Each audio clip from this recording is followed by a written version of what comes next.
Hello,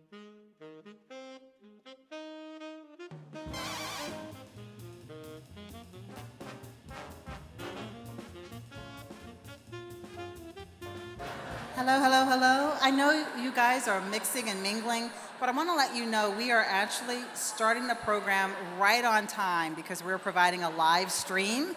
So right now it's 7:28, so I'm really going to encourage you to move your conversations to your table, to find your table number on your name tag. So many of you already have, but we really do need to start right on time because we're going to provide a live stream so people who are not able to be here tonight can watch.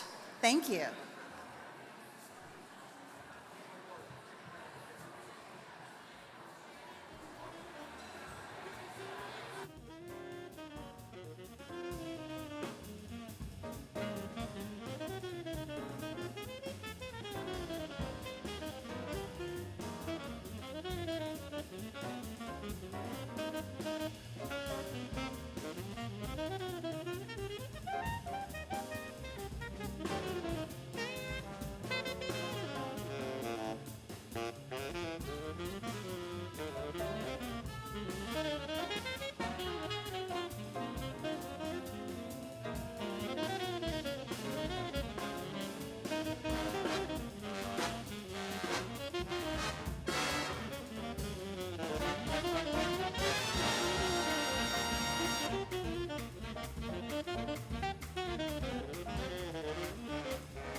Hello, everyone. Again, I would encourage you to take your seat and to lower your voices so we can start the program on time.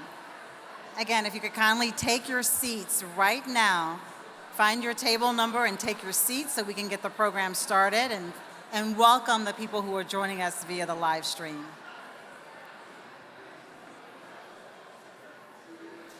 Thank you. Thank you so very much. Good evening and welcome to the Great North Innocence Project's 2023 Benefit for Innocence. My name is Angela Davis and I work for Minnesota Public Radio. Hi. Hello. I get out of the studio sometimes, especially for a great cause. I host a daily talk show that's live at 9 a.m. on MPR News. It's called MPR News with Angela Davis, and we talk about a lot of different issues, but particularly about how the state is changing and providing some historical context to some of the issues that we are seeing today. I'm honored to be here to support the work of the Great North Innocence Project. Tonight I'm thrilled to be your MC and your host for the evening as we gather under the northern lights to share stories from the Great North. And before we begin our program, I do have just a few housekeeping notes to pass along to you. Our program this evening will last a little bit over an hour, and then afterwards we do invite you to stay and build your own s'mores. Sorry for the folks who are at home watching, but maybe you can do that at home. Build your own s'mores, and you'll be able also to pick up your silent auction items at the registration tables as you exit. And so to kick off the evening with a big dose of fun, and who does not need a big dose of fun right now? I sure do. I'm so happy to introduce our auctioneer for the evening. We have Dan Maslowski. Dan is going to lead us in our Fund a Need opportunity later this evening, but right now we're going to play a suspenseful game of heads or tails. Now the winner will receive a gift certificate for a 2-night stay at Ham's House, a family and pet-friendly luxury property that's nestled among the trees on the North Shore and has breathtaking views of Lake Superior from its floor to ceiling windows. And that's not all. The prize also includes a truly special Sisu and Loyally Nordic sauna experience. So Dan, come on up here and get us started. Let's kick it off. I tell you what, I am a teacher by day, a fundraiser by night. I teach K through 5 physical education. Yes. Oh. So guess what I do all day long? I play games. And we're gonna play a game right now. It's called Heads and Tails. Now many of you, and I saw you over in that corner, I saw some people buying them out there, have these wonderful wristbands. Okay, so if you have wristbands, believe it or not, you get to play the game of Heads and Tails. So here's how the game is played, very simple. If you think Angela is going to flip the coin and catch it, and it's going to come up heads, you are going to put your hands on your heads. If you think she's going to flip that coin and catch it, and you think it's going to come up tails, you are going to guess by putting your hands on your tails. You got it? Yeah, pretty simple, right? All right, so let's have some fun. If you have those wonderful wristbands, please stand up. That's a lot of people. I love it. Woo. Look at the contestants. Now, many of you have maybe 1 or 2 or 3 of them. At any point you lose one, you just put it on the table, okay? That's our kind of our honesty factor here. All right, does anybody need to buy any wristbands? No. I don't see any. I got one right here, got one right here. Are we gonna sell wristbands? Where did Tess go? Yes, question 3. You wanna buy more, you're gonna play the odds, aren't you? It's a nice gift, isn't it? Yeah. All right, doesn't look like we've got anybody out here selling, so to get the evening going, do we have anybody that is selling them? Okay, here they come. She's waving. All right, Angela, this is where you got to ad-lib, I think. I can ad-lib. All right, so as we play this game tonight, make sure that you watch the people to your left, make sure you watch the people to your right, and make sure that everyone is playing fair. Right, sir? Good to see you today, sir. Good to see you. All right, are we ready? Did we get them all sold? Did you buy them yet, sir? Did you buy them? This gentleman needs some right here. Give him some wristbands. Let's go. Here, right here. Oh, right over here. Woo! Oh, you're going to try to sell there? There are $25 a piece or 3 for $50.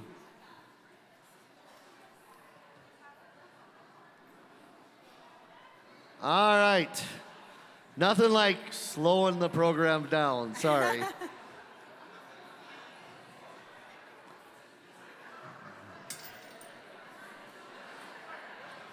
We need someone right over here. Actually, this whole table wants them now. Yeah, they heard the prize. They're like, I gotta buy these wristbands.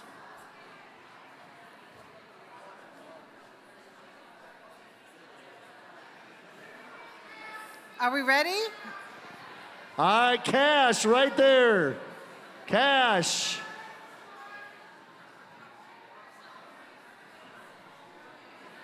There we go. Folks, we've never seen that lady before. I'm just letting you know right now. An entrepreneur at heart. I love it. I love it.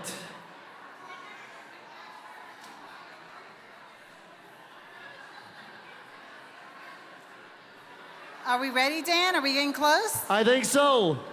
Quickly, we got a couple people over there. We got to put a deadline on this, folks. Tess, come on over right here. He needs help. He needs help right here. We almost sold out of these.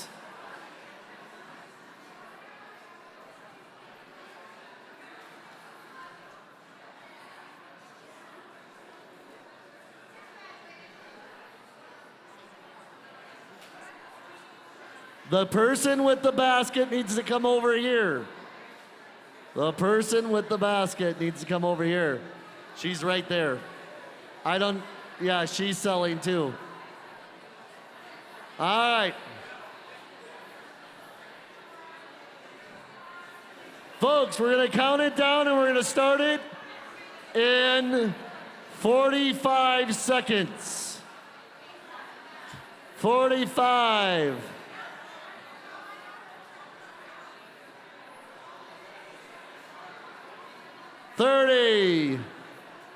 30 seconds.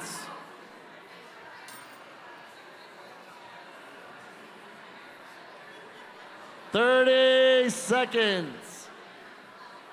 15 seconds. 15.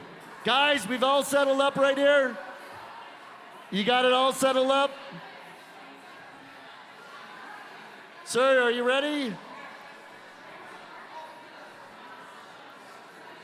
I'm practicing in the meantime. Are you practicing? I'm practicing. Might as well, right?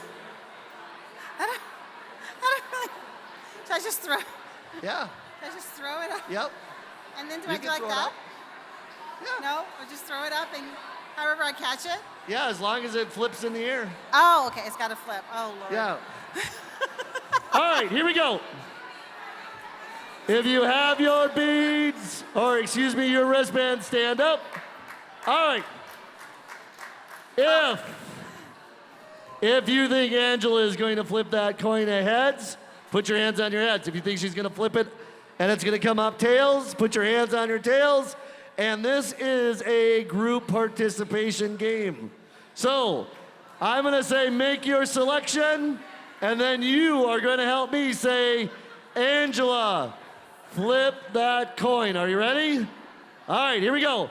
Make your selection, lock it in, and say it with me. Angela, flip that coin. I'll try.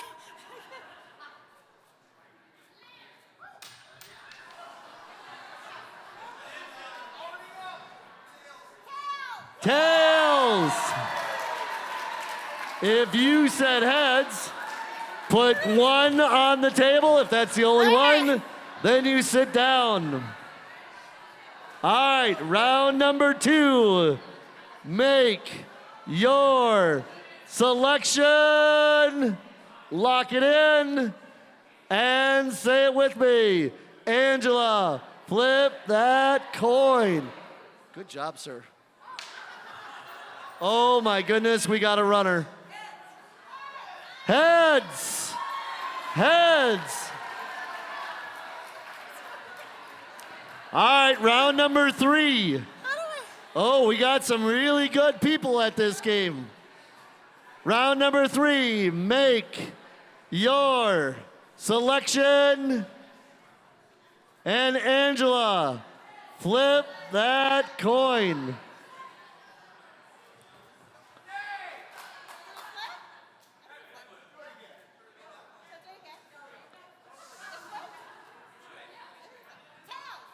tails. All right. So that's 1 heads, 2 tails. Here we go on to round number 4. Make your selection. Folks, I'm just letting you know right now, Angela interviews some famous people. She's probably more nervous flipping this coin than anybody famous she's ever met in her career. All right, are you ready? Angela, flip that coin. Heads. Wow, look at this. All right, we're slowly winding them down. Round number 5. Make your, are you out? Make your selection. And Angela. Hey, that's not bad, not bad. Heads.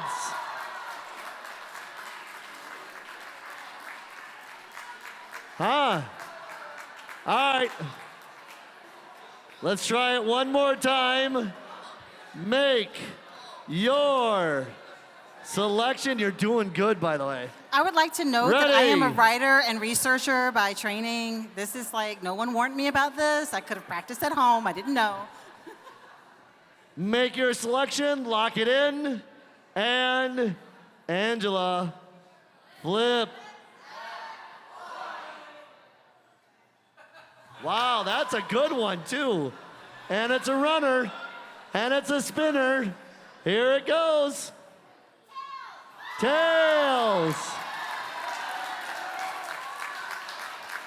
Well, that eliminated some, and that eliminated just enough. Are you out, sir? Oh.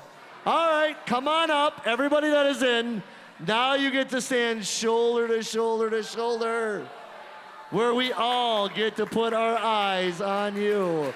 Come on up.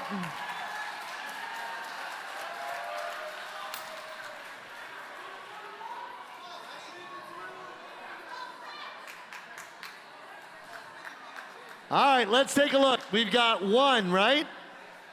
1, 1, 1, 1, 2. Whoa, look at, did you hear the groan? 1, 1, 1, 1, and 1. Oh. All right, ready. Our wonderful contestants that are left, make your selection.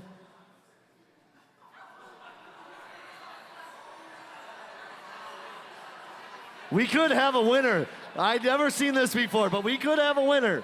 All right, ready? Angela, flip that coin.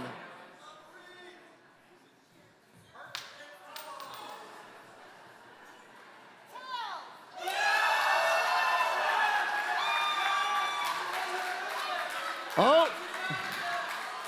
Oh. All right, we're down to 4. Are you ready?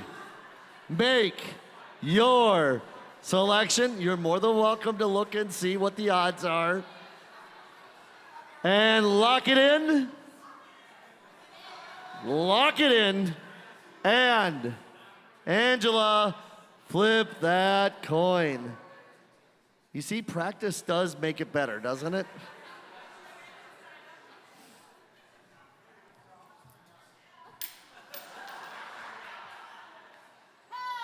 Heads.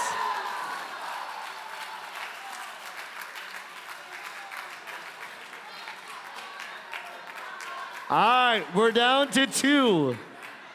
Do you guys know each other? Guys, that's always a good thing too.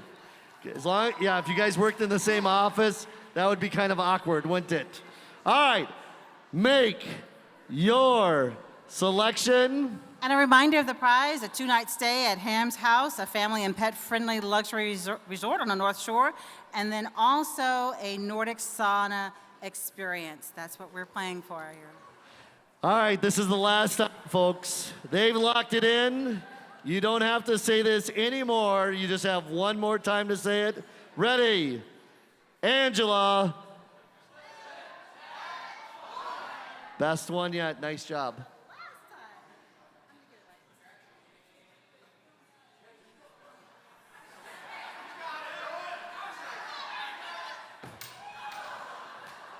It's running. Heads!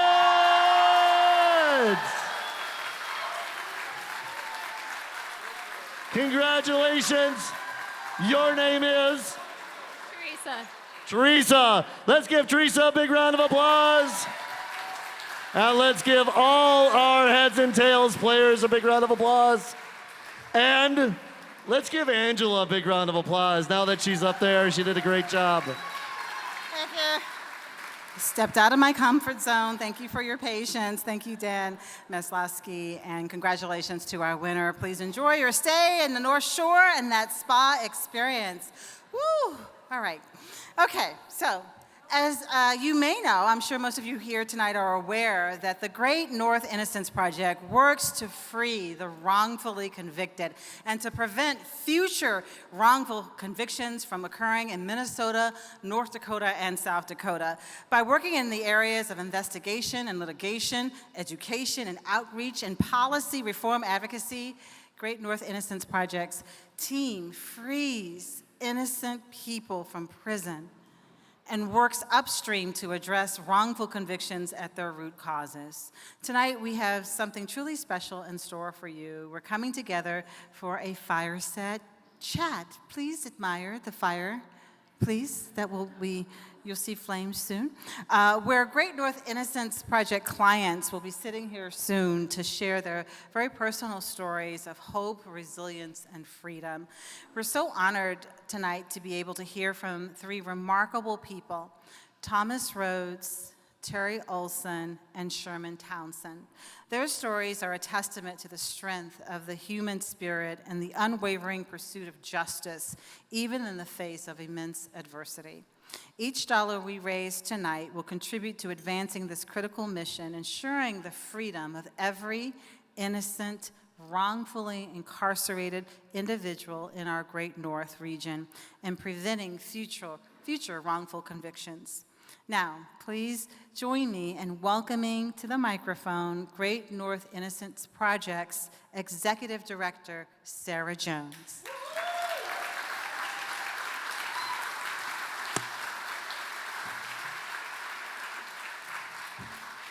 Please admire her dress.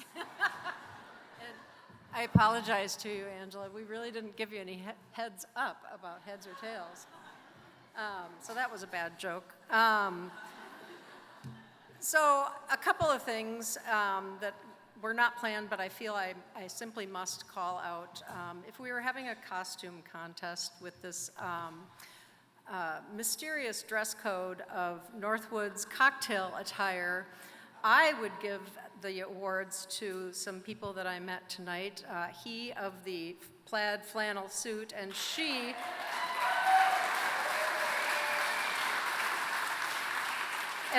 of the cocktail dress with boots and Nordic wear.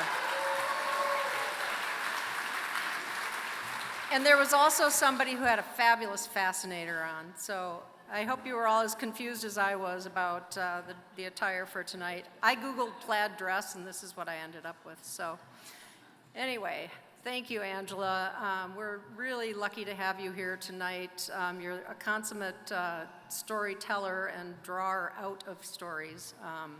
So we're really lucky to have you here with this theme of storytelling. I want to thank all of you. I think this is our largest crowd ever. So give yourselves a hand.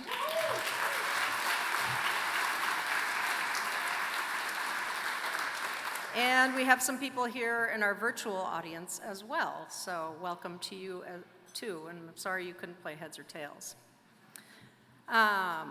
So tonight I want to just talk a little bit about the momentum that we've had as the Great North Innocence Project.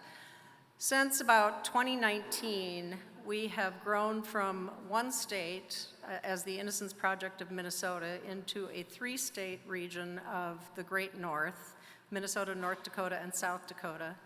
We have moved from having 2 staff members to now having an amazing staff of 7 people, each of whom brings something different that complements the rest of the staff, and we just are firing on all cylinders all the time, and I just thoroughly enjoy the people I work with, so I'm grateful. In order to do that, we've been able to raise more money, so we had the resources to do that, and the board has made a really strategic decision in terms of us investing money to grow, and it's paid off in the fact that we've freed 5 people in the last 3 years alone, I think.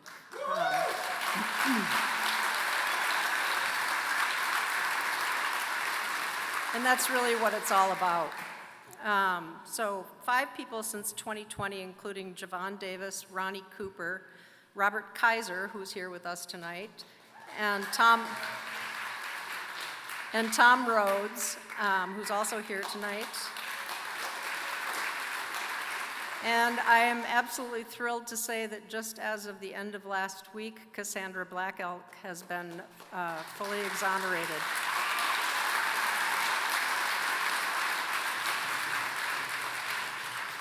Cassandra is the first female client we've had freed in our history, and she comes from North Dakota. So we're really thrilled that our expansion has made it able for her to be freed and back with her children.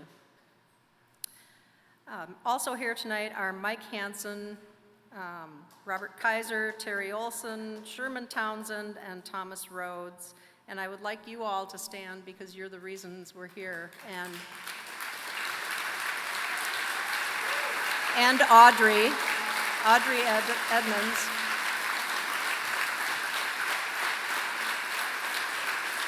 Audrey is an exoneree from Wisconsin who has become part of our Great North family.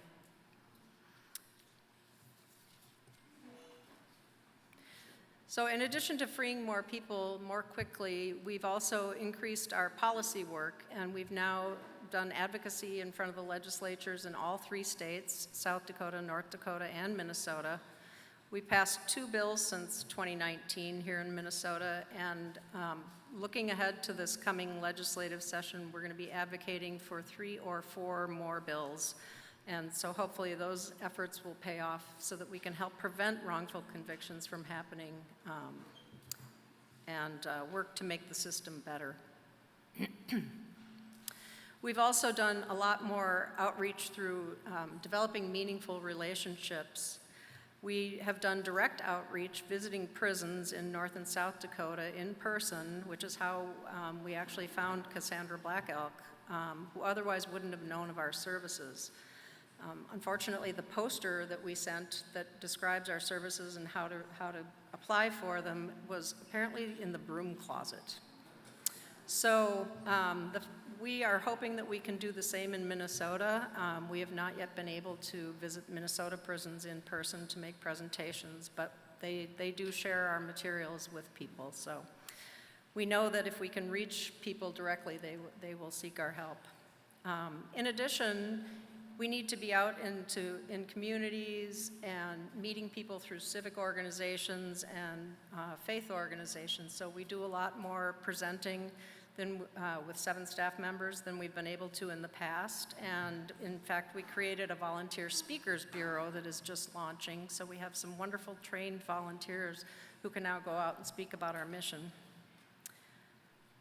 We know that the criminal legal system, as well as the incidence of wrongful convictions, falls disproportionately on BIPOC individuals, and so we also need to work harder to address those imbalances. One of the examples of an initiative that we're taking in this regard is we are meeting with Native American leaders in all 3 states, and we are aiming to establish reciprocal relationships with the 23 Native nations in our 3 states. Those are sovereign nations, and they have oftentimes their own criminal law that intersects with state law and with federal law, and it's a very complicated situation. So we hope that by developing relationships with those Native nations, loved ones can reach out to their family members who may be in prison anywhere in the United States, having been convicted for something that happened in North and South Dakota, for example. And we want to do that in a culturally competent way. So we're really seeking to be led by the strategic ideas and suggested programming so that we can be supportive rather than trying to just come in and say, we're here to help. Outreach and relationships with more public leaders in law enforcement. I saw the Minneapolis police chief was here earlier. I was happy to see him. We've met with the St. Paul police chief and other law enforcement officers because we want their input in how can we make the system better, because when all the parties in the system do their jobs the right way and do their jobs constitutionally, that's how we can prevent wrongful convictions from happening. We also have created and grown a volunteer program, and we have many, many volunteers here tonight who are helping make this evening possible, as well as law students who take our clinical classes and work on our cases as volunteers. And I would like all the volunteers to stand up and just let us applaud you if you're in the room.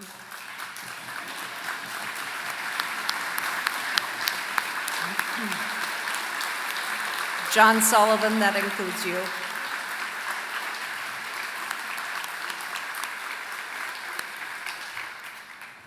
So our board has also worked to strengthen our organizational governance, and we've expanded the expertise and representation of our board members as other very talented and important board members have rotated off the board.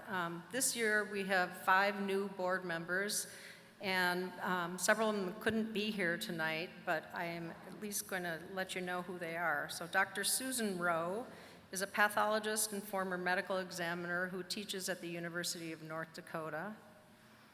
Jazz Hampton is an entrepreneur and CEO and general counsel at Turn Signal, and he is also helping the Great North Innocence legal team working on the case of Marvin Haynes.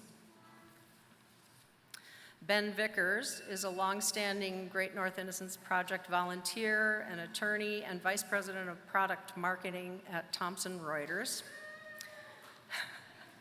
Tracy Zephyr from South Dakota is general counsel for a national indigenous nonprofit and advocacy organization called NDN Collective. And Tatewi Means is also a lawyer and is the executive director of the Thunder Valley Community Development Corporation, a nonprofit organization that works to empower and liberate Lakota people.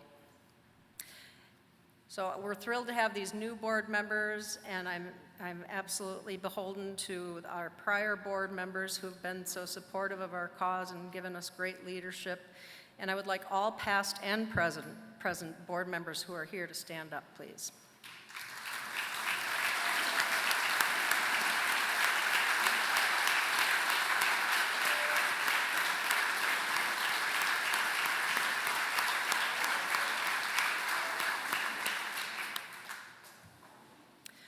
I'm filled with gratitude and hope and energy to keep this momentum going, and it has been a real whirlwind. As I've said all along, this has never changed. I'm drinking from a fire hose and the water's really good.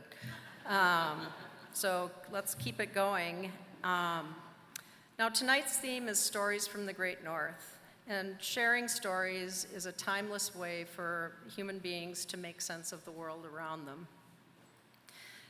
I recently learned that actually when you listen to stories, your brain waves start to match up with the brain waves of the storyteller, which thereby increases your empathy and understanding. I thought that was pretty interesting. All good stories start with an inciting incident, something that throws life out of balance. A wrongful conviction definitely qualifies as one of those, I think. And we have the protagonists, or the heroes, who are our clients and partners, and the antagonists. Those are the people who have worked against the protagonists, and there might be many of those involved in any one case of wrongful conviction. It's important to remember as you listen to the stories tonight that our client partners are people who, before they were wrongfully convicted, they were family members, they were spouses, they were sons, brothers, community members, employees, people with dreams, and so forth, just like all of us. Another important thing to remember about stories is that they can really stay with you if they're meaningful to you, if you listen with understanding and with an open heart. And as you start ruminating about the stories that you've heard, you might get inspired to share the stories with other people in your circles, and that's how we spread the word about the Innocence Movement. You might decide to learn more, to get involved, and to support this work, and that's what we hope. Tonight, these three courageous individuals will share parts of their journeys to restore the balance in their lives that were utterly disrupted.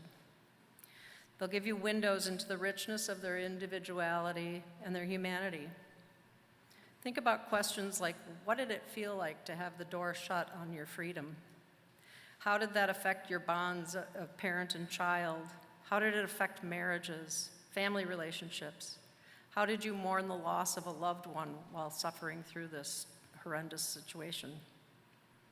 What do they miss out on in life that we take for granted? How ultimately do they remain hopeful and find some peace in their lives at this point? I have often said that these people are my heroes. I have just never ceased to be amazed at the amount of courage and hope and goodwill that they've been able to stick with, and it just is a testament to who they are as human beings. And they're also the heroes of our collective Great North Innocence Project stories. And now I'm going to turn things over to Jim Mayer, one of our managing attorneys, who will set the stage for our stories of the Great North.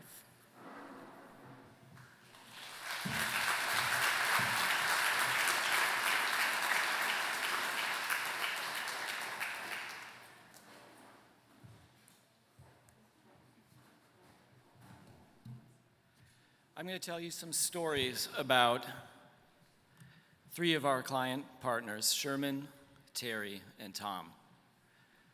Sherman Townsend will always have a special place in our hearts at the Great North Innocence Project because he was the first client to be freed by what was then called the Innocence Project of Minnesota. Sherman Townsend spent 10 years in prison as an innocent man. Sherman was simply in the wrong place at the wrong time. He happened to be walking down the street one night in a neighborhood where there had been a break-in and assault. Sherman had gone to a convenience store to buy some cigarettes. He's walking down the street. Police cruiser pulls up. They're talking to Sherman. The next thing he knows, Sherman's in the back of the squad car. He's taken to the scene of the crime, and the victim's neighbor points the finger at Sherman and says, "That's the guy. That's the perpetrator." Perpetrator of what? Sherman had absolutely no idea. But he wasn't very worried about it because he assumed that the investigation would continue, the evidence would point away from him towards someone else, and it would all get sorted out. Unfortunately, that is not what happened. What happened was, as soon as that neighbor pointed his finger at Sherman, that was the end of any meaningful investigation of that case. And so Sherman was arrested, he was charged, he was taken to trial. And on the eve of trial, Sherman was given a choice. The judge said to him, "Here's what you can do. You can plead guilty today and get credit for time served, minimal prison time, move on with your life.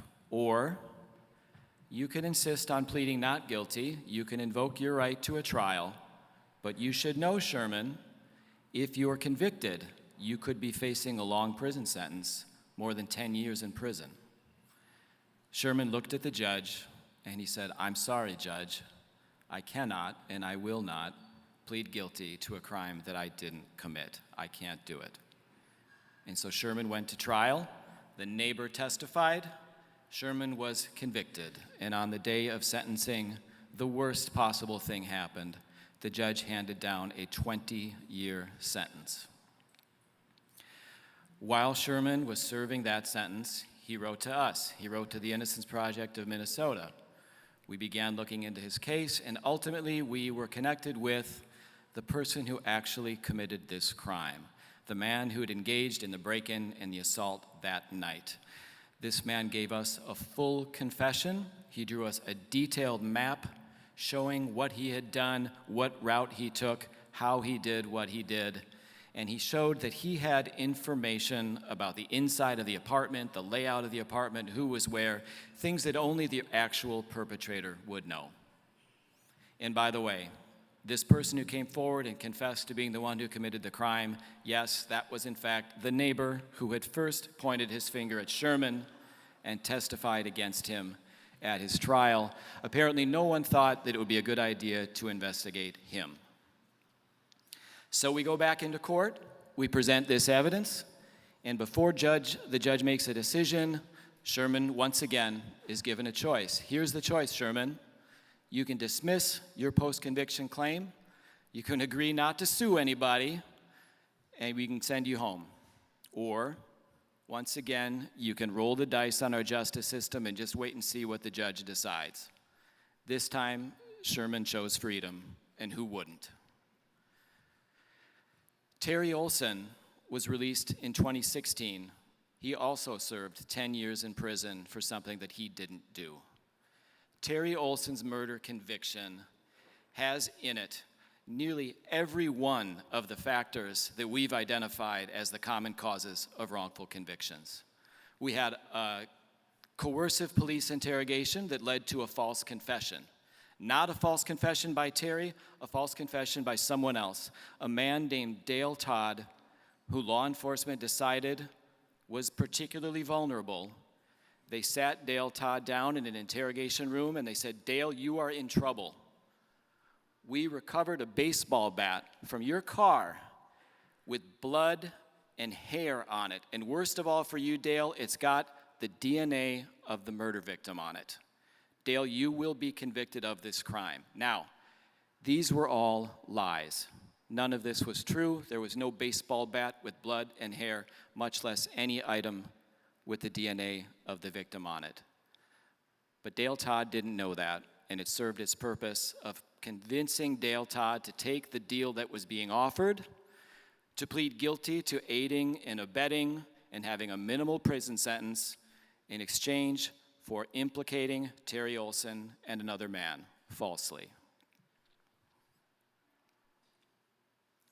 There was also prosecutorial misconduct in this case. The prosecution knew that Dale Todd, their star witness, the centerpiece of their case against Terry Olsen, had mental illness that was not being properly medicated, to the extent that at the time he made his testimony against Terry Olsen, he was having suicidal thoughts and even hallucinations.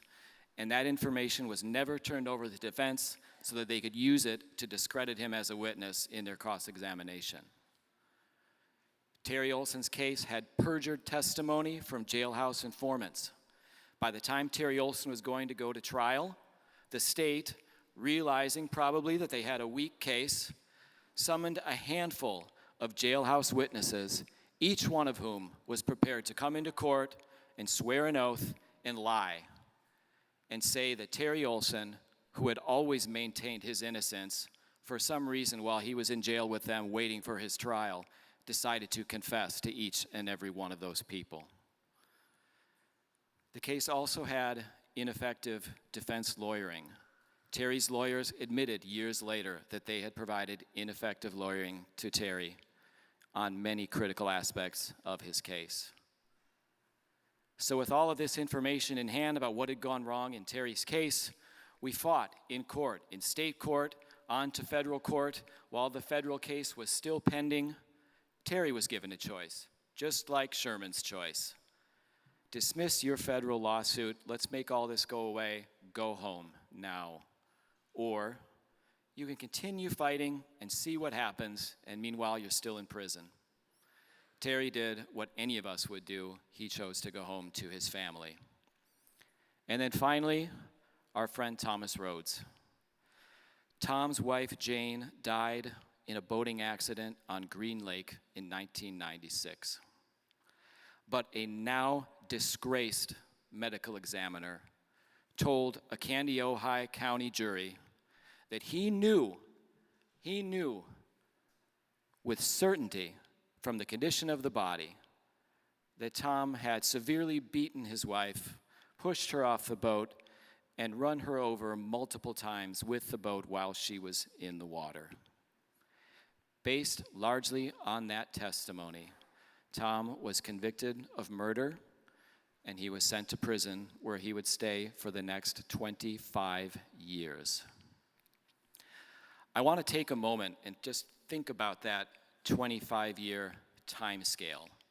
Take a second and think about your own life and some 25-year period in your life and everything that happened during those 25 years.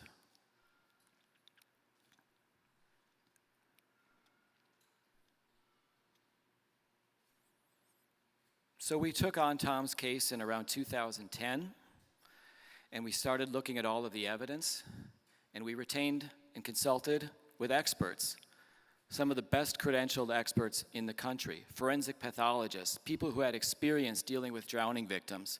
We consulted with 9 new forensic pathologists to give us opinions in the case. Each and every one of those 9 experts said the same thing. The state's medical examiner had gotten it wrong.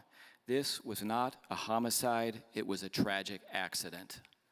Those so-called injuries that the state's medical examiner had attributed to an assault by Tom Rhodes were nothing of the sort. They were the very things that you would expect to see in the case of an accidental drowning like this one. And so we fought in court in Tom's case, and we did not have great success in court. And the only reason we didn't was because of procedural technicalities that prevented Tom from having his innocence claim heard on the merits. And believe me, we are working hard on the legislative side to deal with those procedural technicalities.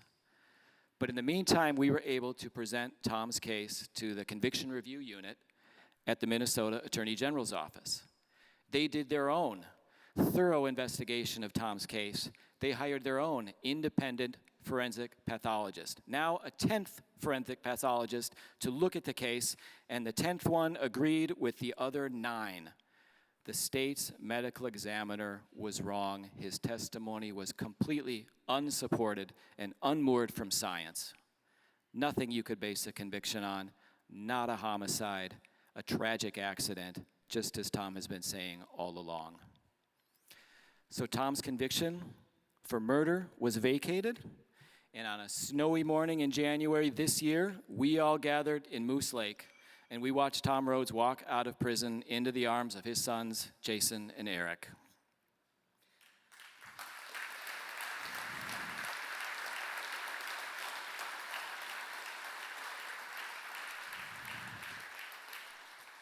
And with that, I want to welcome Terry Olsen, Tom Rhodes, and Sherman Townsend to take the stage, sit around the fire, and tell more of their stories with Angela Davis.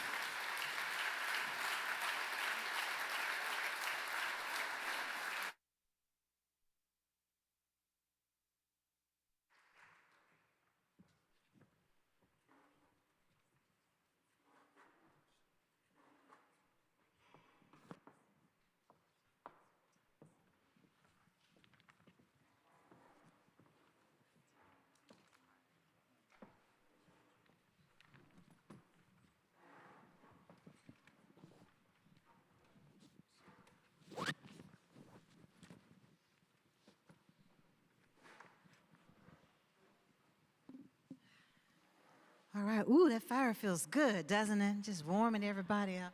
Our fireside chat, lovely. So first, Jim, thank you so much for giving us just excellent background on these cases. And again, just thank you personally for the work that you and so many other staff members and volunteers at the Great North Innocence Project for the work that you do and your dedication to it. Thank you.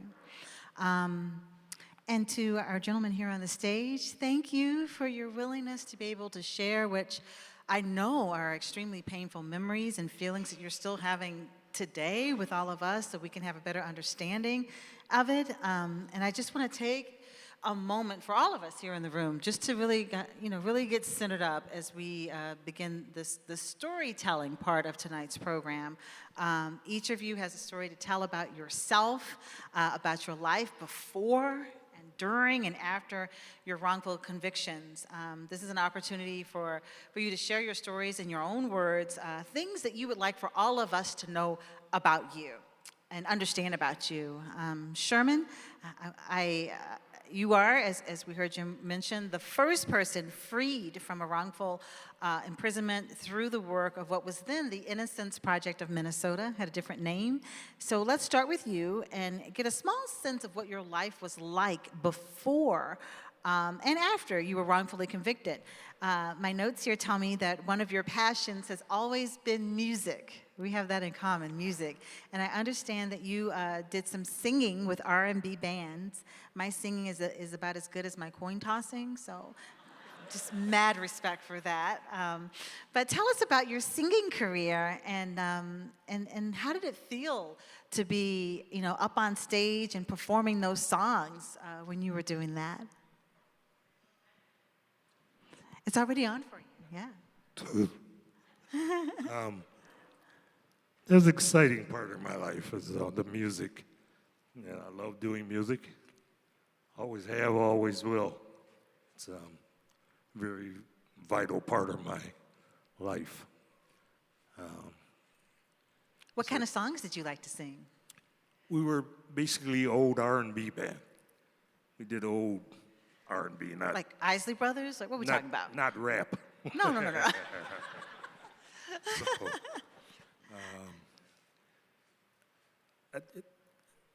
I don't know. You asked me. What kinds of songs did you like singing? What did you enjoy about performing when you were singing? And particularly if there was a live audience involved, what did you enjoy about that? Well, there were 7 of us in my group, so we had a good time jamming together. One of the other 7 members was my brother, and it was his band. Mm-hmm. And sometimes it's got a little hard because I'm older than he is. But he wouldn't let me play that on him. You asked me, I grew up in St. Paul, Minnesota, on the old west side of St. Paul, just across the Robert Street Bridge, which is now an industrial park. They put us out in 1962, and that's when we moved up to Selby Dale. And I have to admit, when we moved up to Selby Dale, it was like moving into a foreign country. I just had never been around my own race before, Mm-hmm. The west side was predominantly Latino. And so when you moved up to Selby Dale, I had to learn a whole different way of talking. And the only thing, and I thank God that he blessed me with the ability to fight, because being the only black in my class through 4th grade until this other family moved in. But did you enjoy entertaining people and seeing people dance and move and sing with you? Oh, yeah. I like doing it. More than doing it myself, I like listening to good musicians. Yeah. Right. Dancing to them, and that's always been a reward to me. Right. Yeah, music is healing. It's great. It's a gift to be able to sing. And Terry, you had a pretty exciting career as a meteorology engineer before you were wrongfully convicted. So you're a science guy. Tell us about what you did for a living and how you envisioned your career unfolding. What does a meteorology engineer do? Well, a lot of people get that confused, think I was a weatherman. Not a weatherman. So engineer tells me mechanics, maybe? Okay. Yeah, the meteorologist takes care of equipment that is used in manufacturing. And anything that makes a measurement in making a product for your customer. Customers want to make sure that that equipment you're using is accurate.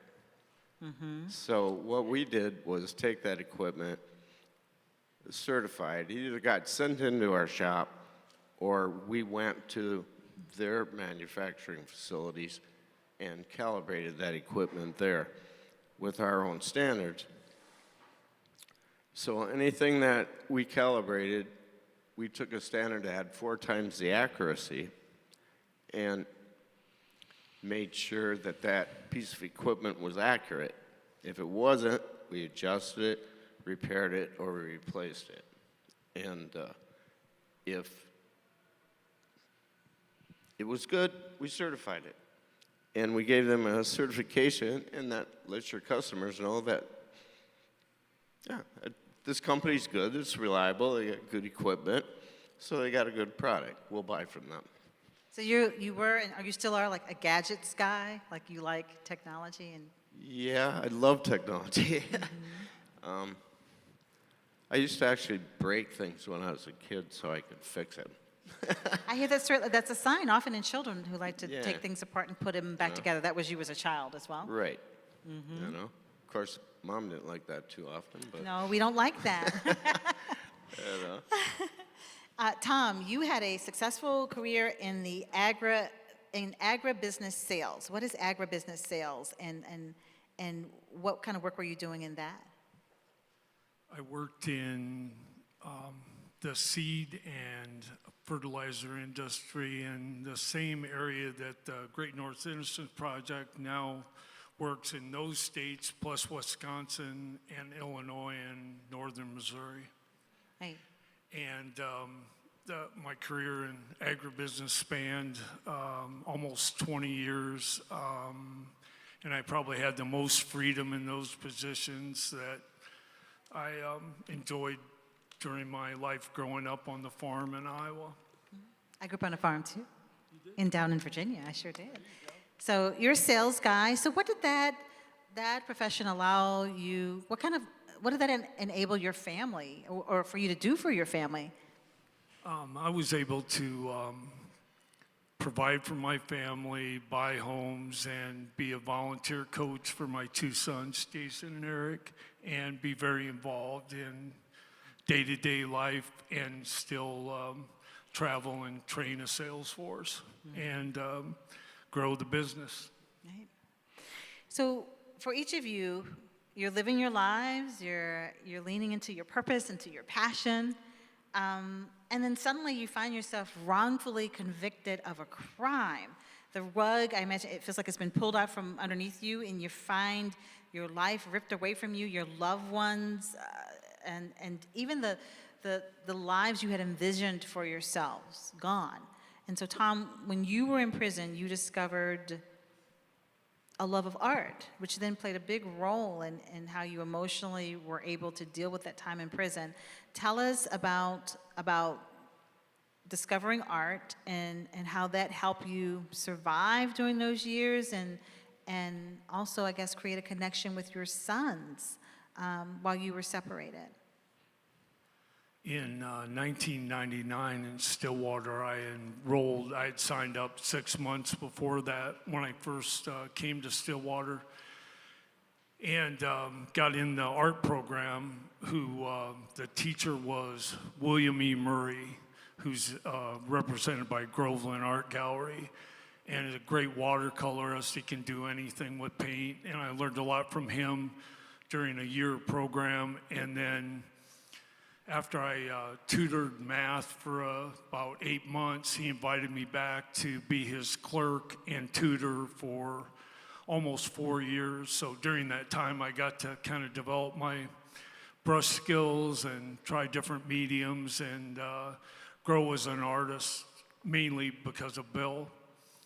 And that enabled me to send things to my sons, and I were real close, so I was able to maintain a relationship through my art and show them even though I wasn't able to be with them, I was able to connect with them through art and try to do things that, gave them some joy and send it to them. Because they're grieving. and you're grieving. And art allowed all of you to express that and connect. Terry, when did you first feel some hope during your time in prison? Did you, once you began feeling hopeful, did you notice anything new about how you were able to approach day-to-day life after that? Well, I'd say it first came to me when the Innocence Project came on board, and Julie Jonas visited me, of course, and of course I got a letter first, and it was at that point that someone finally started listening to me, because you guys know how it's like.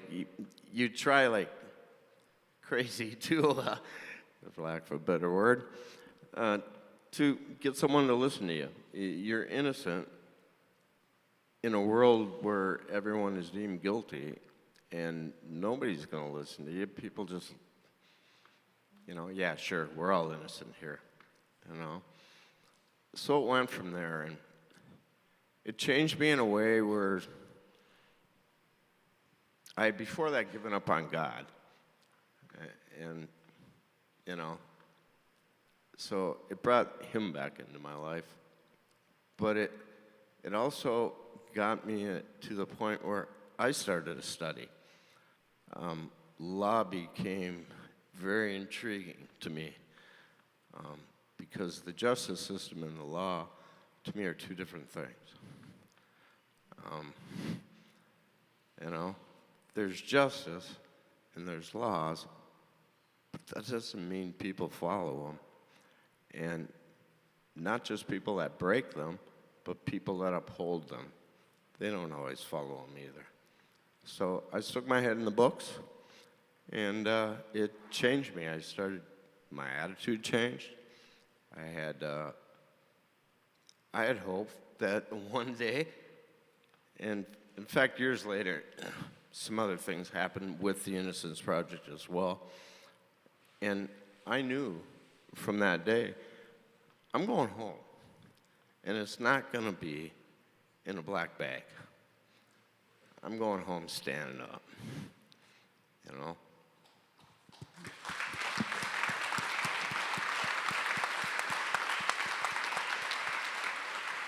I appreciate that you pointed out the significance of listening. Listening's powerful, right? To have someone listen to you. Totally. When no one does listen to you, you're screaming, right? You're on top of the mountain screaming. You can see everybody down there, but nobody can hear you. That's how you feel, So I'm blessed to have them enter my life. Thank you, Terry. Sherman, the number 10, I'm told, the number 10 became significant to you when you were starting your 20-plus year prison sentence.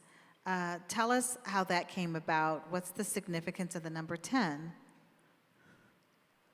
Okay, I was laying on the end of my bunk in St. Cloud, going through orientation at the time, and my head was at the foot of the bunk, and all of a sudden, I'm laying in this.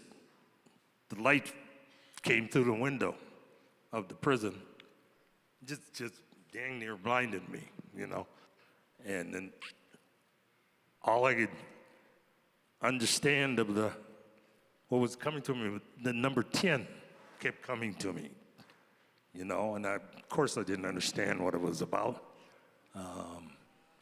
but I know I had asked God, please don't let me die in prison while don't let my mother die while I'm in prison, and the other part of that is that there were some other important things I asked him for, and he did get me out. Just about at the 10-year mark is when Julie and them got their letter from David Jones, the person that committed this crime, and they got me out, and I went home, and thank God my mother lived another 5 months and then died. So I did ask him for one other thing, and that was, no, don't let me die in prison before the Vikings win a championship. That one I don't know about yet. I'm still waiting.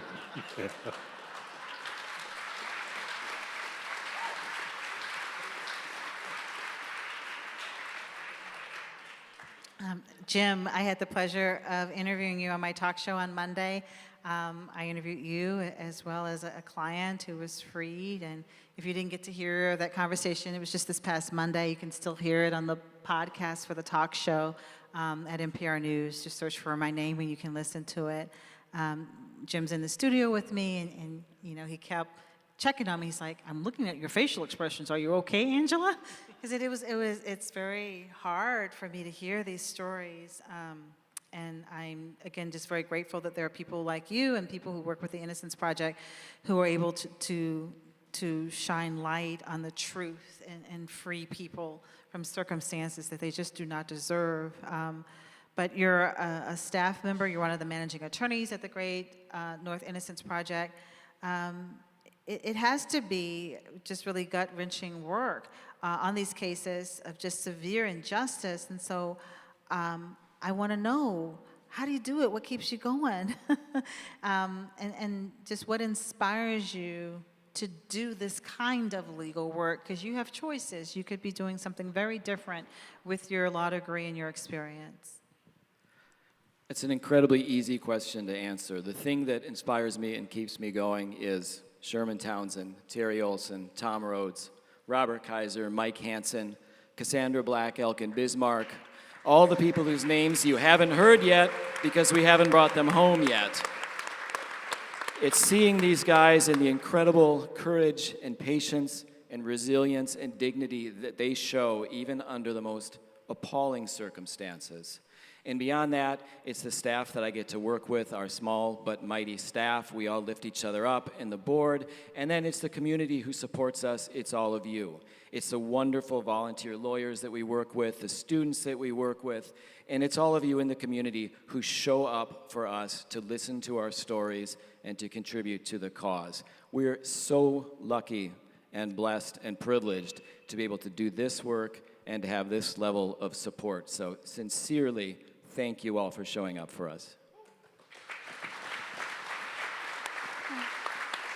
So when somebody is wrongfully convicted and then is freed, I can't even begin to imagine the emotions, the range of emotions that you must go through at any time, the joy, the anger, the relief, the fear, the uncertainty, the hope, and so on.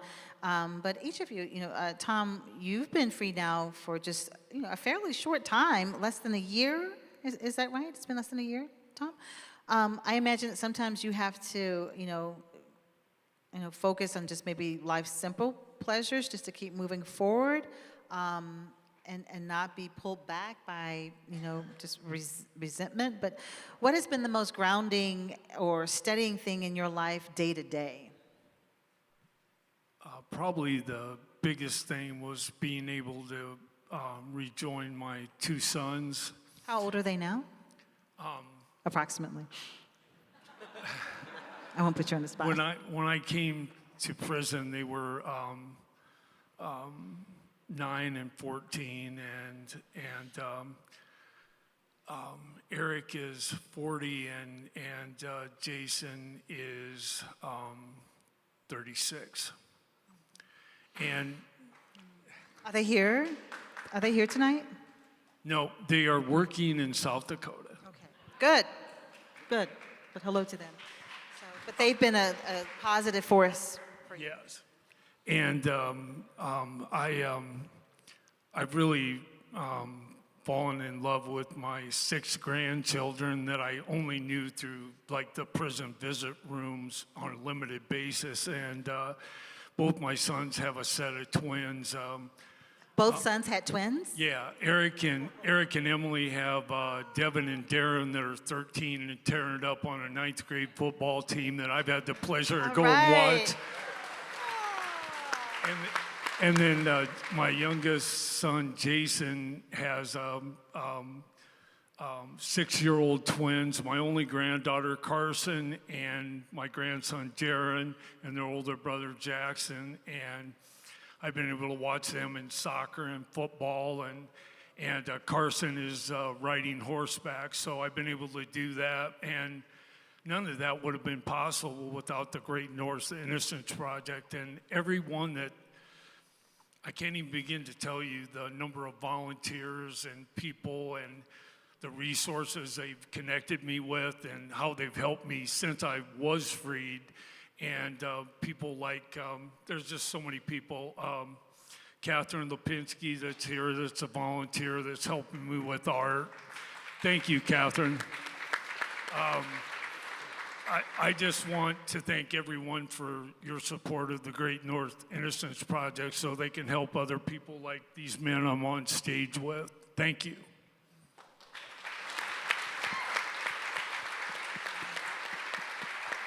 And Sherman, here in my notes, it says you have quite a few siblings. You have a large family, and tell us how your family has been a part of your recovery process. And how many siblings we're talking about? I have 6 sisters and 2 brothers. And I have 5 kids myself. And you wanted to know How has your family helped you? this funny you answer, because I was just thinking about that today. Is I've been out 16 years, and not one of those days has been spent away from my family's property, because I rent from them. Basically, because I'm scared to go out and try and find an apartment with my record. I'm sure. But yeah, they've been instrumental in me making my way out here. Particularly, me and my brother rent a house that my sister owns, and we've been close all along anyway. You know, he's my baby brother. So being surrounded by people who see you and know you, reminding you of who you are, who you've always been, having that unconditional love has been important to you. Yeah, my family's always been supporting. My mother, she was kind of rough sometimes, showing me that love, but it was all with good intention. And a whole lot of what she was saying back then that I wasn't listening to, that has caused me my problems through life. And I look back and said, dang, I should have listened to her. You know? But it's working out. Between God and myself, mostly God, of course, it'll work out.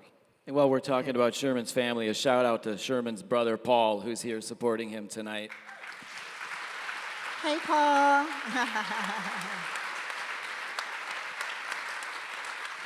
And Terry, I'm told that you've shared with some people close to you something about a big issue, something you call the void. What is the void, and what have you found that fills the void for you? You can tell us. Well, the void to me is I was released from prison, but I wasn't released exonerated. And that to me is the biggest part of the void that I think about each day. I mean, being innocent and not being exonerated, it just leaves this blank about your future and who you are and what you want to be and what you want people to know about you. And you spend more time explaining to the people the circumstances that surround that. And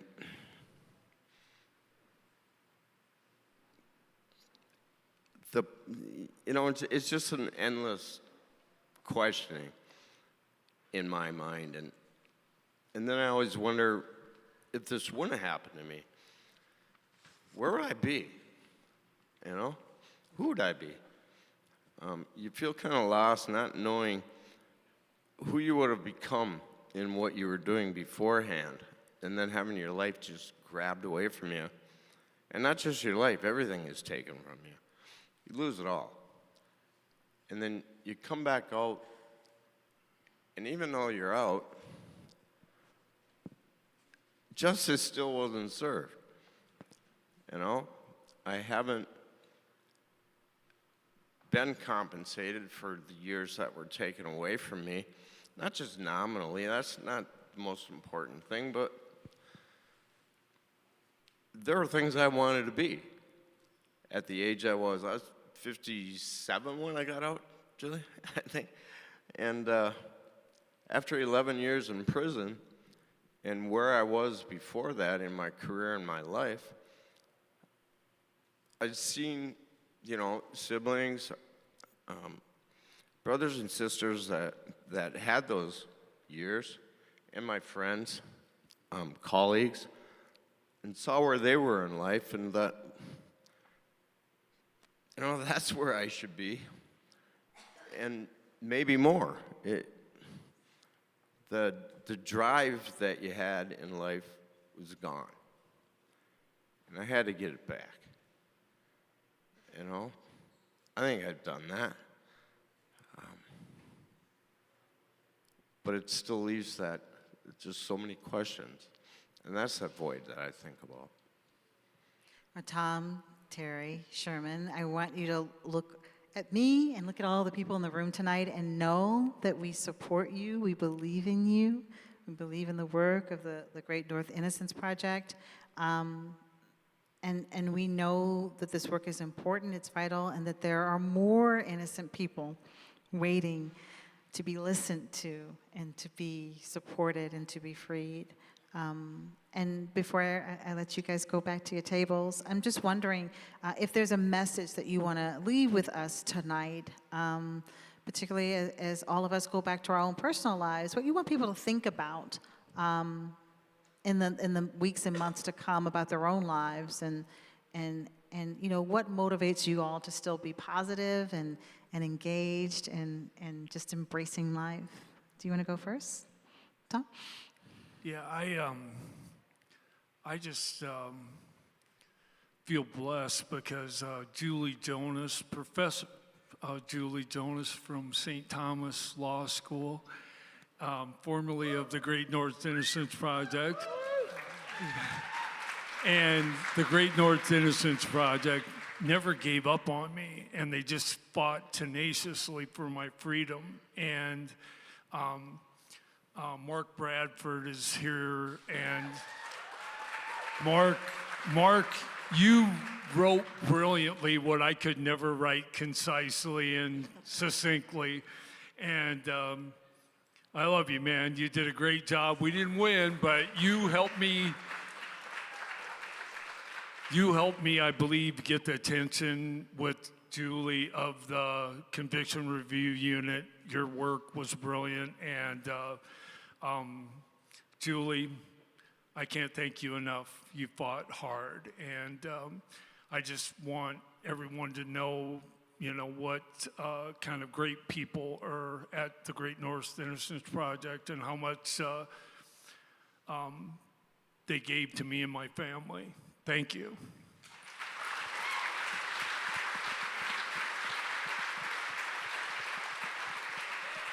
And Sherman, any closing thoughts? Anything you want to share with everyone before you take your seat again? Anything you want to say to folks? Sure. I'd like to say I'm sorry to them for I messed my life up, and I can understand the night I got arrested why the police were interested in me, because I had caused them so much trouble before. I'm sorry for that. My mother brought me up much better than that. I got angry about something and held on to it for years and years. And I let that drive me, but I've put that away. Next 16 years of my life have gone a lot smoother than the first part of my life. And that's the path I'm trying to follow, because I like being out here. Thank you. You do well in the spotlight, but you also, you shine a light as well. Yeah. And Terry, I hear that there's a phenomenon that you call the triple T. What's the triple T, and how does it help you, and how might it help us? Wow, thanks, sir. I know you got that in there somehow, but coming up as a kid, my family and friends called me T for many years. And, got used to it. It was mine. In fact, I have a nephew with the name Trevor, and they call him T as well. And I'm like, just remember that I own that, okay? You're just borrowing it for now. You can have it when I'm gone. And so that's the first T in the equation. The second one is my totally awesome, kind-hearted girlfriend, Tamara. She's here in the audience here tonight. And I pretty much just got used to calling her T, so she's T now. And last year before I came up here, Tamara had found me a new dog. I was looking for a new dog, and a friend of hers had a litter of puppies, and when I came up here, I was going to name the dog Mo. One of my lawyers has a dog named Moses, so I was going to name it after that. And I started thinking about it. I was down in Arkansas, and sitting there and thinking, okay, Terry, Tamara, I'm putting a T on the front of Mo's name, and I'm going to call him Timo. Timo. It's Timo. Okay, that works. There's my triple T. Timo. And now that I've owned my own home and property now, I've dubbed the property the triple T. Wonderful. All right, well, our time is up for this part of the program, but I just want to thank all of you, just very personally from me, and thank you on behalf of everybody in the room. Thank you for trusting us with your stories and for giving us a glimpse of the really wonderful, loving people you truly are. It's very clear. And I just need to say to you, you are innocent. You are innocent. You are free. Thank you. We're happy you are here with us, and we wish you the very best as your journeys in life continue. Thank you. All right, now we're going to watch a special video message from Tom.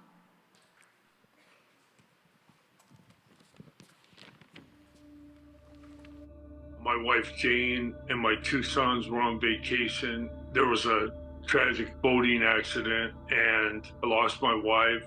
I'll never forget the pain in my two sons' beautiful blue eyes. The people that I thought were supposed to help me started pointing the finger.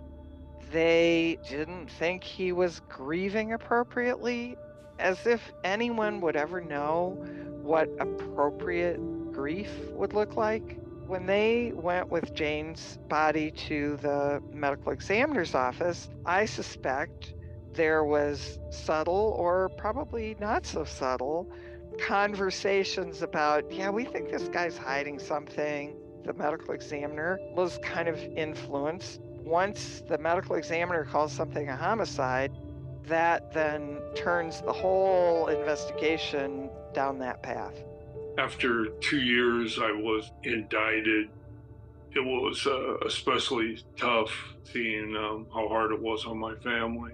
Drownings happen all the time in Minnesota. A medical examiner should be aware of things that are not real injuries, that look like injuries that occur after death. And somehow This medical examiner misinterpreted so many of those injuries and called them real injuries. What I remember about my trial is the state's medical expert, him plopping a clay head in front of the jury to show trauma. You get this head and you paint black all over the face. It was so prejudicial. Anyone looking at this would say, well, she's been beaten to death. I just saw the faces of the jury. I thought I was done. I thought it was over.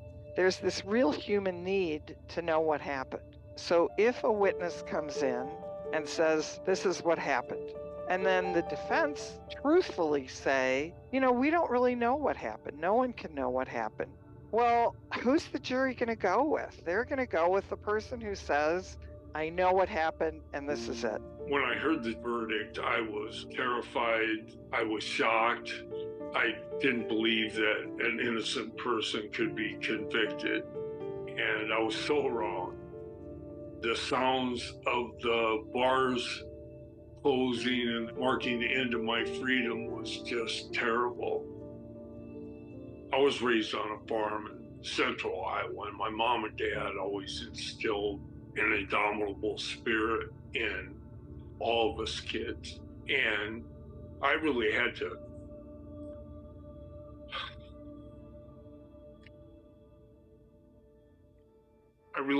draw on that. They hand me the phone and say, you got a call. Well, I've been down several years at that point, and I never get phone calls, so I was like almost afraid to take the phone.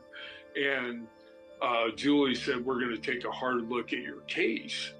I mean, the Great North Innocence Project worked so hard for so many years. All the people behind the scenes, so many attorneys fought so hard, and after 8,932 days,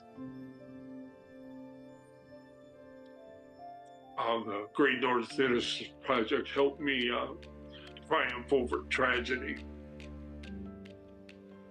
My parents, Dan and Lois Rhodes, fought so hard for me, and sadly, they didn't see my freedom, but a good friend of mine said that they're up in heaven dancing a jig about this. That was super, super cool. I lost 25 years of my life. I was 38 years old, and I'm now 64. It's hard when you miss so much. I'm just savoring every moment. I'm so grateful and so full of gratitude to be able to be with my 2 sons and my 6 grandchildren. I owe the Great North Innocence Project everything, literally my life. It's really, really important that the Innocence Project have the resources to be able to hire the experts they need. Tom is just one case. I'm looking forward to discovering happiness and newfound friends and who I am today.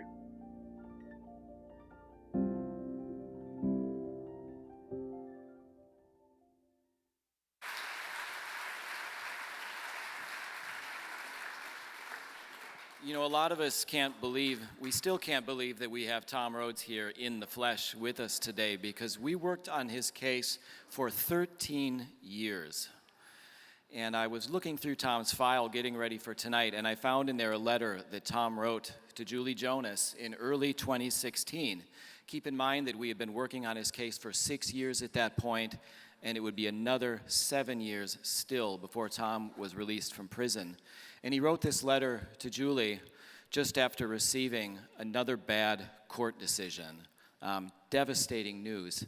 And at the end of Tom's surprisingly upbeat letter to Julie, he closed with something like, I hope that you will fight on with me. And the fact that Julie fought on with him and Tom fought on and we all fought on is the reason we do the work and why Tom is here today. One of the things that makes Tom's story especially remarkable is the role of this key advocate who played a crucial part in ensuring that Tom got justice. Dr. Lindsay Thomas.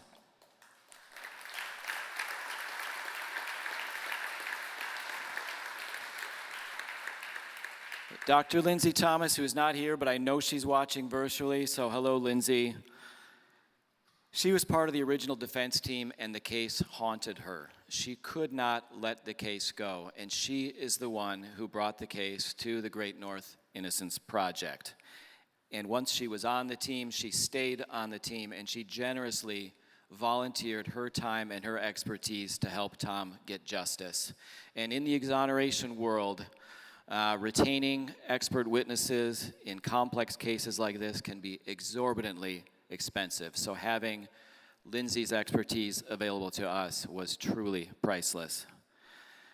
So let's keep in mind the collaborative efforts of teams, including individuals like Dr. Lindsay Thomas, and how she embodies the spirit of dedication and selflessness that pushes our mission forward. Tom's story is a testament to the power of collective action in the pursuit of justice. And now I will turn it over to Dan to continue things.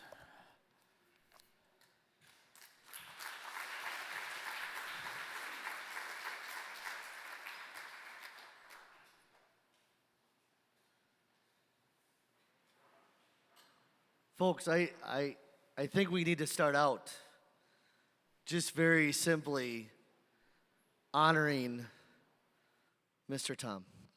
Tom, please stand up. We have not given you the round of applause that you so richly deserved.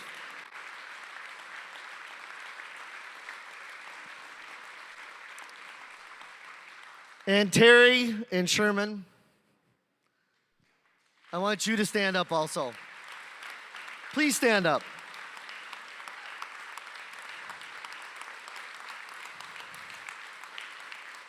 This evening I sat right in this very chair and I was listening to all three of these individuals talk. And even though their stories are different, there's a commonality. There's a brotherhood, a sisterhood. Each one of them tonight said, when the Innocent Project reached out to me, I could feel my spirits lift. Terry said it right up on stage.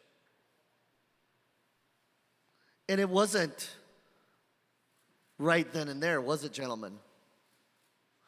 It was years. It was battles. It was denials.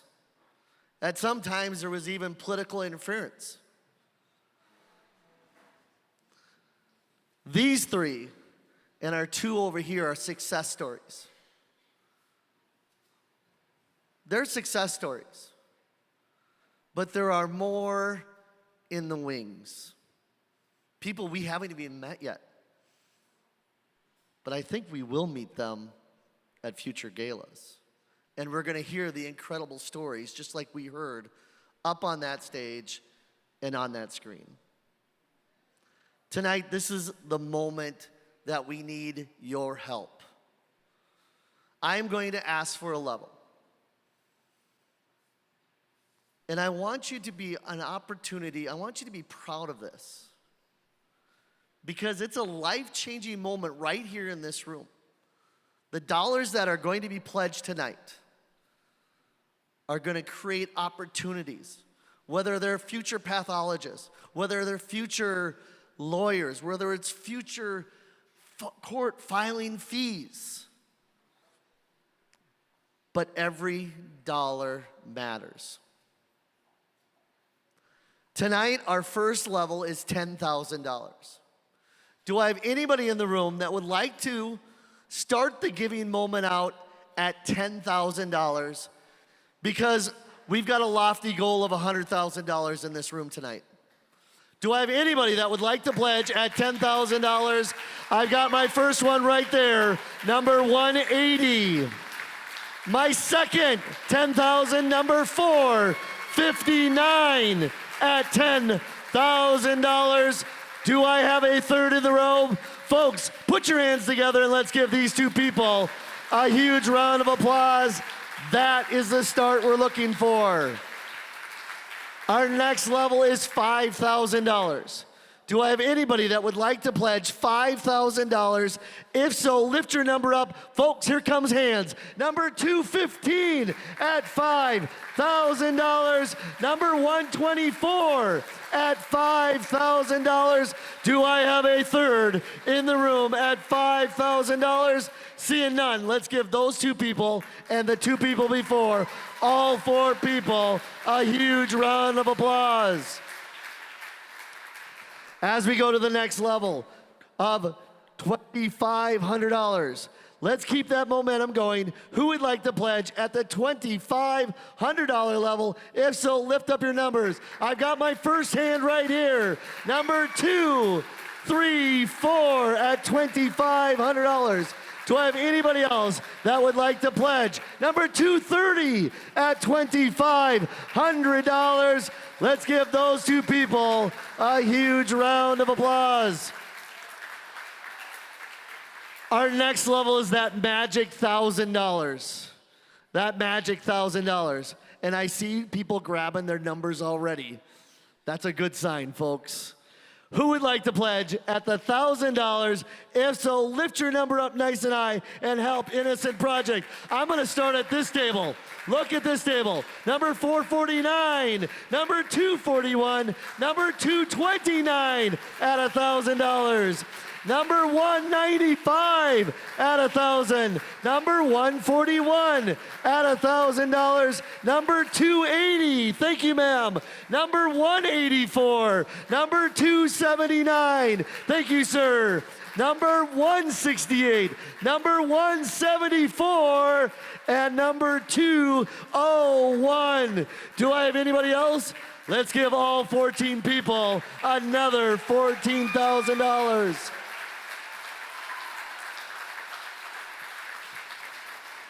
Our next level is $500. Who would like to keep that momentum going at the $500 level? And I see hands already. I'm going to start with yours, sir. Number 206. Thank you, at $500. Number 111. Ma'am, go buy a Powerball. Number 261 at $500. Number 223. Number 231. Number 114. Oh, keep clapping, folks. This is money. 348. Number 218, number 105, number 182, number 179, number 275, number 283, number 370, number 389, number 348, number 247, and that's just that side. Number 162 at $500. Number 214 at $500. Number 256 at $500. Number 130 at $500. Do I have any more at $500? Let's give all 26 people a huge round of applause. Another 13,000. All right, our next level is $250. And this one comes with a little caveat. Because Susan Rowe, you've heard her name up here from South Dakota, okay? She's back on the board, yes? She has a $4,000 match. Now, using my Anoka math skills, you went to Anoka too, huh? Just kidding. That means we got to get 16 hands up at $250. Who would like to be the first hand at $250? Number 455 at $250. Number 173, number 120, number 375, number 355, number 161, number 217, 143, thank you, sir. Number 257, 268, number 365, number 167, number 359, thank you, ma'am. Number 188, number 459, number 349, and number 126. How you doing, sir? Number 284, 242, number 107, number 259, number 235, number 237, number 358, number 203, and number 205. And in the Innocent Project way, we blew that match out of the water. Let's give all 25 people a big round of applause.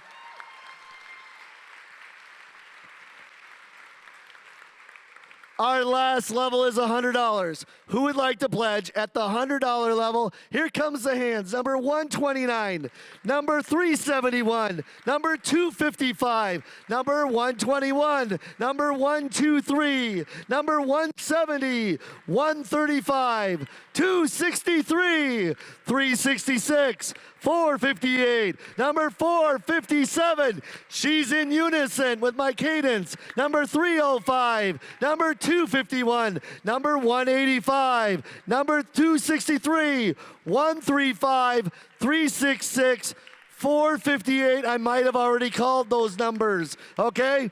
Number 376, number 142, thank you, ma'am.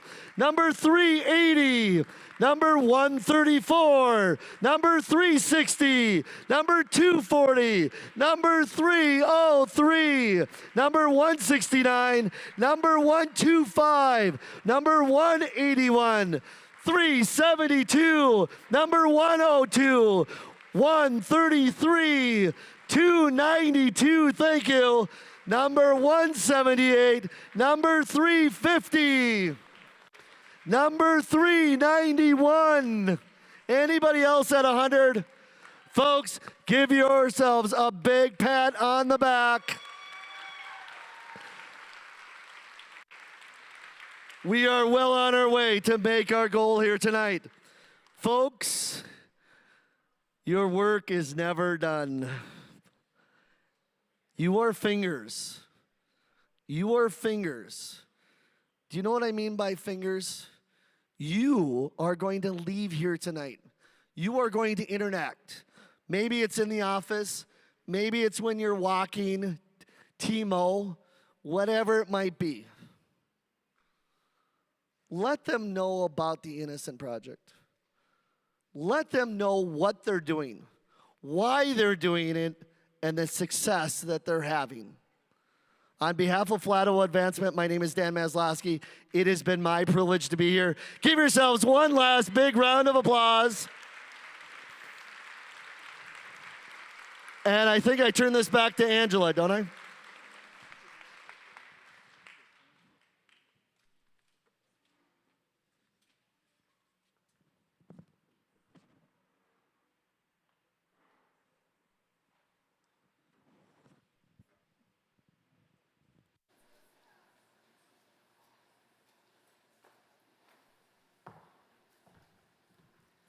Thank you so incredibly much. It warms my heart. All the ways in which people support the Innocence Project. This was very generous of you all and the people who are watching virtually and giving online and so forth. And there are so many of you who give of your time and your hearts and help spread the word and so forth. So I'm not going to cry. I want to invite the Great North Innocence Project Board co-chairs, John Kingery and Kevin Rich, to come up here, and they are going to share some of their thanks.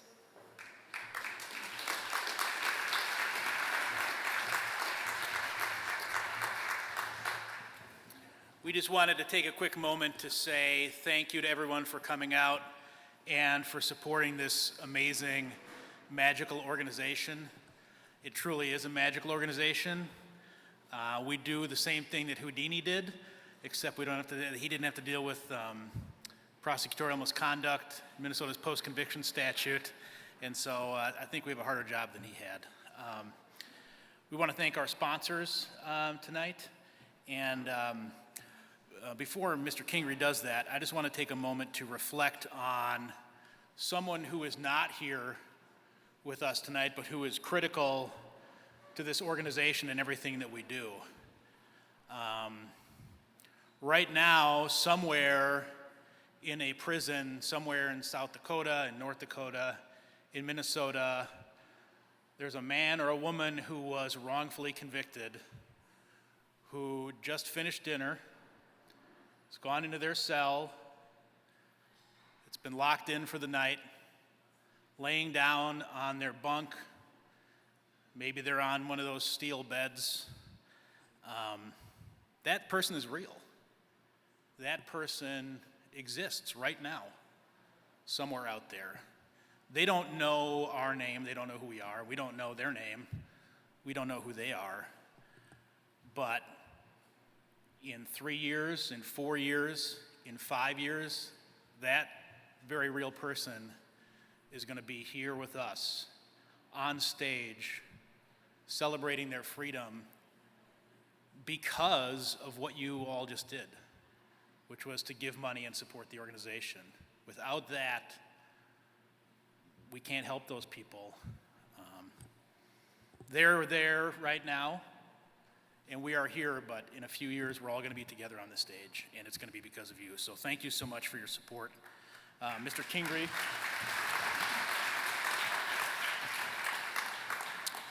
This evening's event and all of our work would not be possible without the unwavering commitment of our corporate sponsors. We would like to extend a special acknowledgement to our Defender-level sponsor, Delta Airlines. The Great North Innocence Project is profoundly honored by your support in defending the innocent and safeguarding their freedom. We are deeply grateful for your continued commitment. We would also like to express our sincere gratitude to our associate-level, advocate-level sponsors, Faegre Drinker, Frederickson Byron, Gustafson Glick. Your tireless advocacy for the innocent is invaluable to our mission, and we generally appreciate your support. So let's give them a hand. Thank you all very much.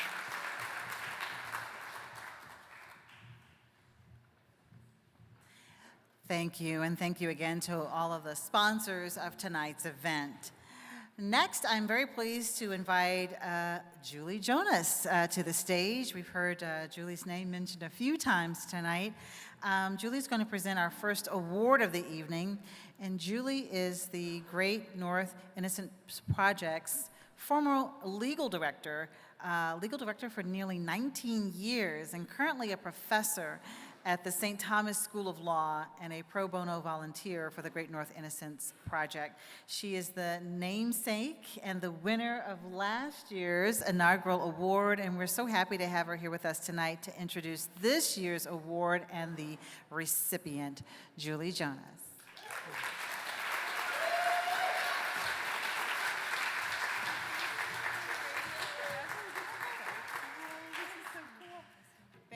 Thank you, Angela. Thank you, everyone here. Tonight has really felt like coming home for me. It's been amazing. It's my honor to present the 2023 Justice Award to John Hopeman. This award,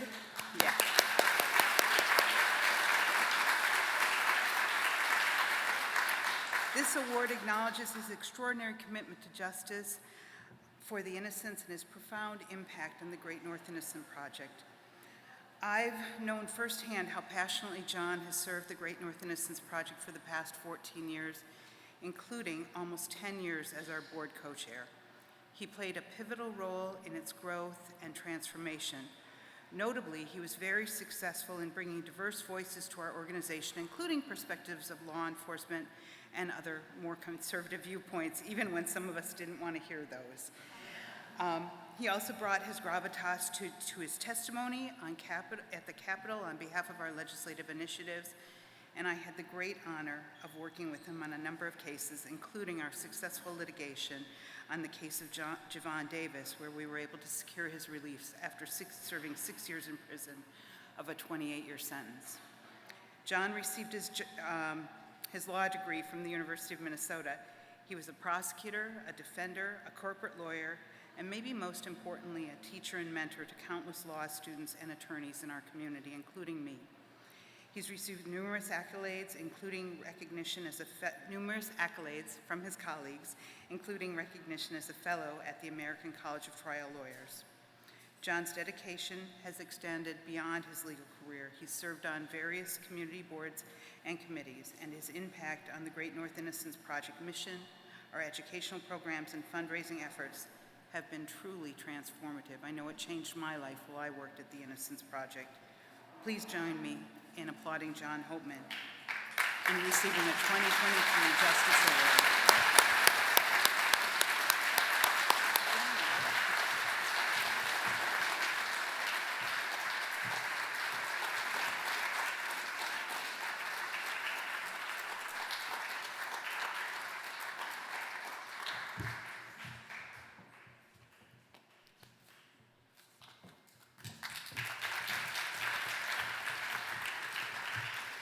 Nice hardware.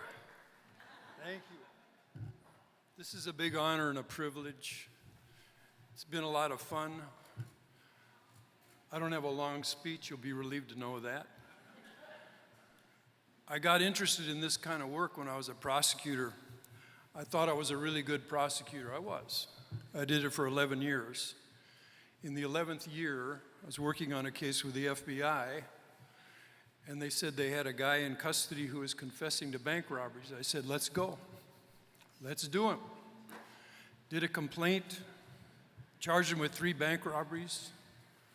He pled guilty to all 3, gave great detail about the robberies. And when the probation officer did the pre-sentence investigation report, it was determined that the man was in custody at a local jail during all 3 robberies.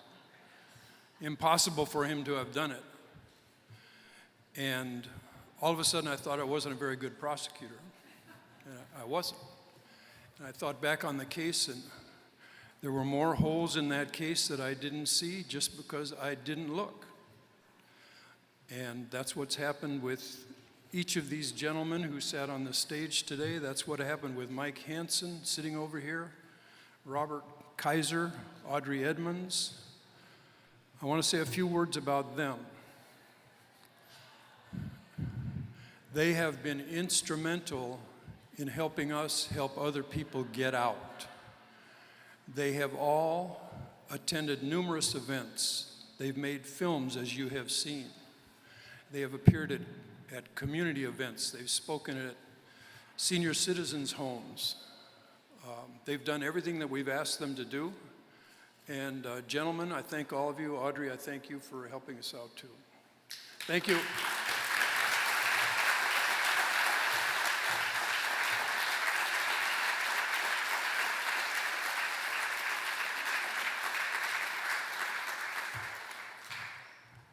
All right, congratulations, John. Next, I'd like to invite Andrew Marcourt, a managing attorney at the Great North Innocence Project, to come up to present our final award of the night. Hi, Andrew. Hey, everybody. So I'm thrilled to be here tonight and get to recognize this year's recipient of our Pro Bono Champion of the Year award. It's an award we give out each year to an individual or group of volunteers who demonstrate exceptional commitment to fighting with us for the freedom of our wrongfully convicted clients. And this year, I'm very proud to present this award to an exceptional team of attorneys from Faegre, Drinker, Biddle, and Reith, who I've had the distinct pleasure of getting to work with the past 2.5 years. The Faegre team is led by our very own board member, Jim Volling. It includes Jane Mashka, Joel Groshek, and Rory Collins, along with many other people who've made meaningful contributions to the case and whose names are listed in the program. So we're recognizing the Faegre team for the work they've done for our client, Amy Wilkerson. Amy is currently serving a life sentence in Mississippi for murder charges arising out of the 2005 death of an infant in her care. She was accused of violently shaking this child to death based on what we now know was a deeply flawed understanding of shaken baby syndrome that existed back in 2005. Based on the science as it exists today, we've been able to build a case showing that this child didn't die of abuse at all. The child was gravely ill and died of natural causes, a case that our friends at Faegre have helped us develop and present in court. You know, when Jim Volling agreed to take this case, which took him about 2 minutes after we asked him, he said, Andrew, you know, when I take a case, I'm all in. And friends and colleagues, I gotta tell you, he was not lying. This team has been all in from day one. I mean, for real.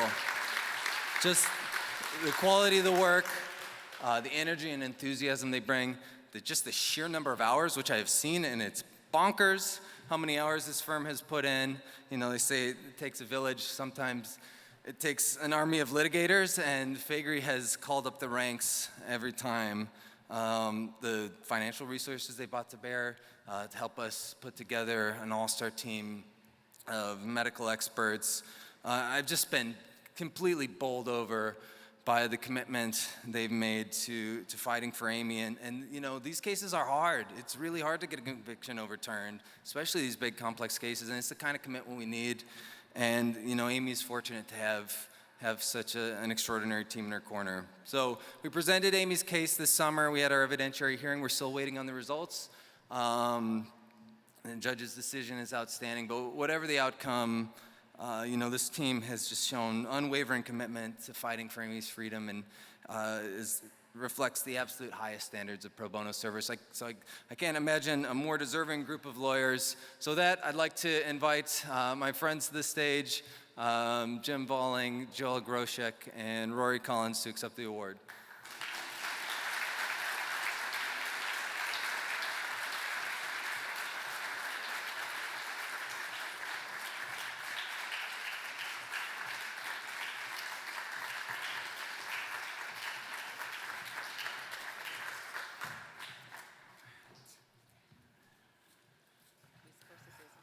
Thank you very much. We are honored and very grateful for this recognition.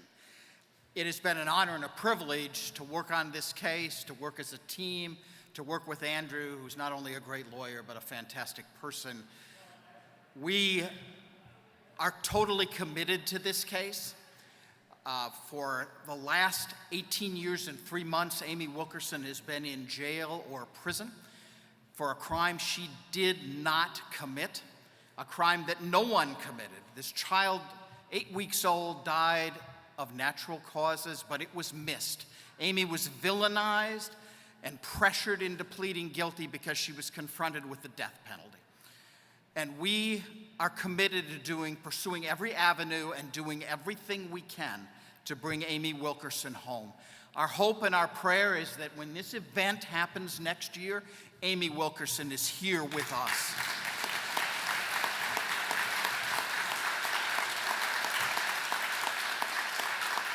When we finished the evidentiary hearing in Pascagoula, Mississippi in June, before we left the courthouse, we met one last time with Amy. Through tears and hugs, she thanked us for believing in her, for listening to her, for caring. You all make that hope possible. Thank you for being here tonight. Thank you for supporting the incredibly important work and mission of the Great North Innocence Project. Thank you for standing in the gap for justice. Enjoy the rest of the evening. Thank you.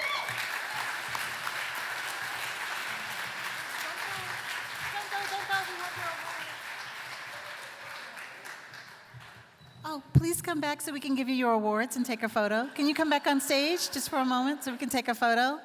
Come back, come back.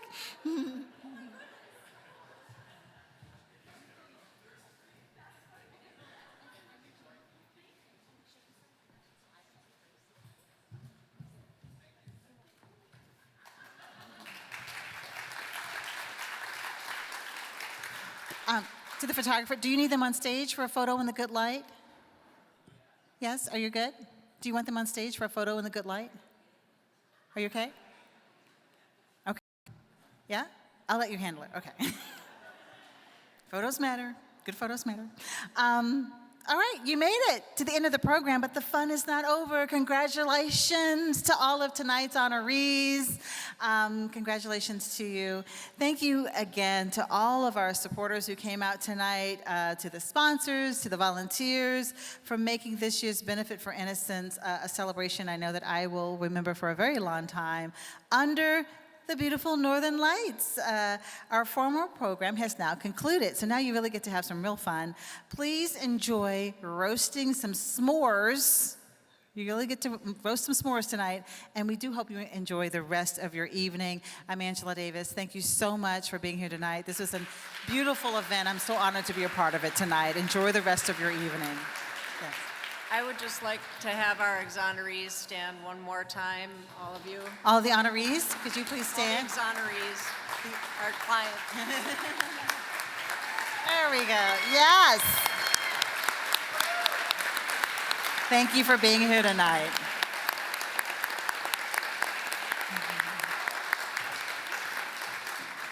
All right, let's get some s'mores.